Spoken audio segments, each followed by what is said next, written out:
Hey, I'm Robert, and the reason that I'm sending this video is you've looked into solar in the past, or while you're driving around and you see people having solar, you're wondering, okay, why are people doing this?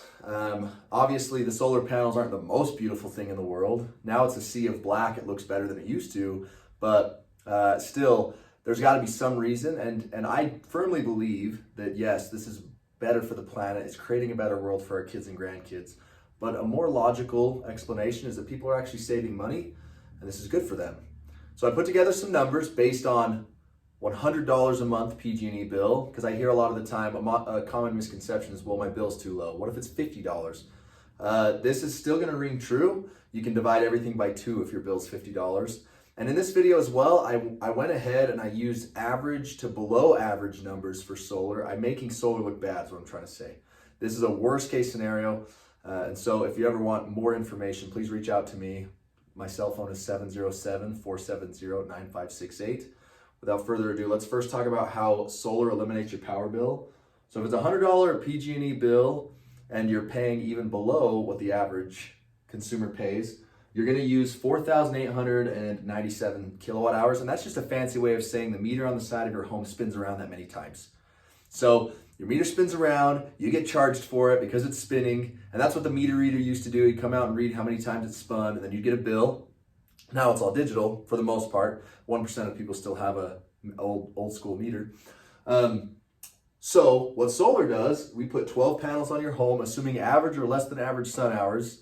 Okay, we put the solar on there, and assuming that less than average, we install a second meter that tells PG&E's meter, hey, you stop spinning. Stop charging this family each month for their bill. We got it from here. And you're powering your home from the sun. And when, during the daytime, when you generate extra, it's called a net metering, by the way. When you generate extra credits, that goes back in the power grid, and you can use that at night or the next day. And at the end of a year, in this scenario, 5,000 is greater than the 4,897. You're going to have more power left over. You'll get a very small check from PG&E. Keep in mind, it's very small. They buy it back at a cheaper rate. So that's how it works. That's why it offsets your bill. There's a couple different ways to get solar, one of which is a lease. I'm not going to actually talk about that here. I do them. If you want more information on them, once again, reach out to me. We can do them. But for the most part, this ownership program that we do, it's a slam dunk, and it's helping people save money and never have a power bill again. With a lease program, you still rent the power. I become your power company. You still rent it. It's cheaper and it's better, but still, this program's been most popular. So here we go.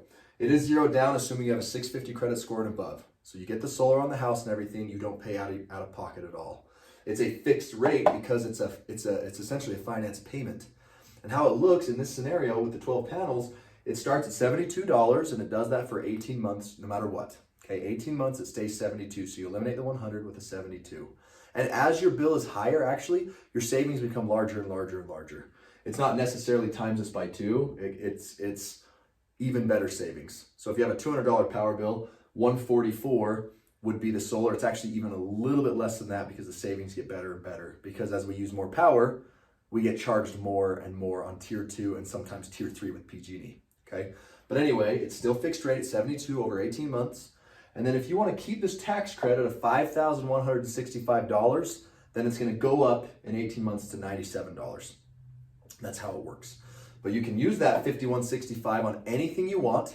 And a lot of people are getting solar just for that tax credit because it's a life-changing decision where you can actually take that money and put it into bad debts. Maybe you got a credit card debt that's $100 a month.